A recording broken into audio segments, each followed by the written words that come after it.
heard her voice crying. I looked out the window and I noticed the snow on the ground. And as I looked over the horizon, I noticed a pregnant woman on the ground by a car. She was on her knees trying to turn the four-way lug nuts off of a tire. I thought to myself, am I seeing things? As I got closer, I heard a man scream. He said, "Get away from her and mind your business, or you will get what she got." I walked back into my hotel room thinking, what could I do? And about that time, my boyfriend at the time walked into the door and asked me if I had been next door.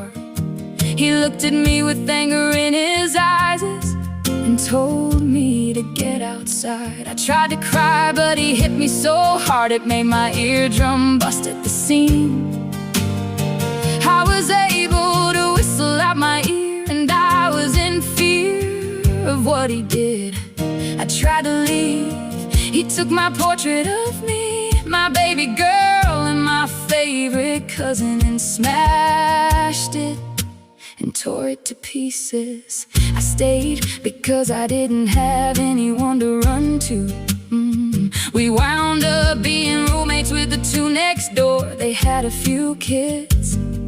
We would hear him at night beating her with all his might. I begged to move out, so we finally got our own place. Things were good at first, then it started being abusive again. No makeup, no friends, ever though I had one best friend. She was begging me to leave, and one day she came to visit me. He came home early and said, "Get me a glass of sweet tea." As I was making the glass of tea, she was joking around with my boyfriend and said, "We're going out tonight, Shirley and I are going to the club." About that time, he slammed the glass of sweet tea up against my head. I was scared, and so I ran out of the back door. He came running after me and grabbed me by my hair and pulled me back into the house and started beating my legs with his big strong fist. My friend didn't know he would flip. He showed us his true colors that day. My best friend said to me later the next day, "That's not right of how he treats you, and you are a cool girl too." She said, "You don't have to put up with abuse and a gaslighting most.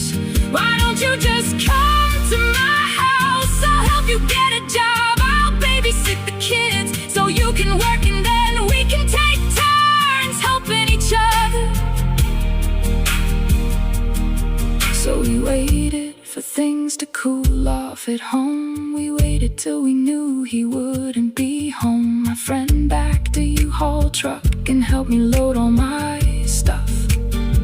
We got gone in a nick of time. We passed him on the highway as we were getting away from his abusive ways. I bet he wouldn't come down to GA.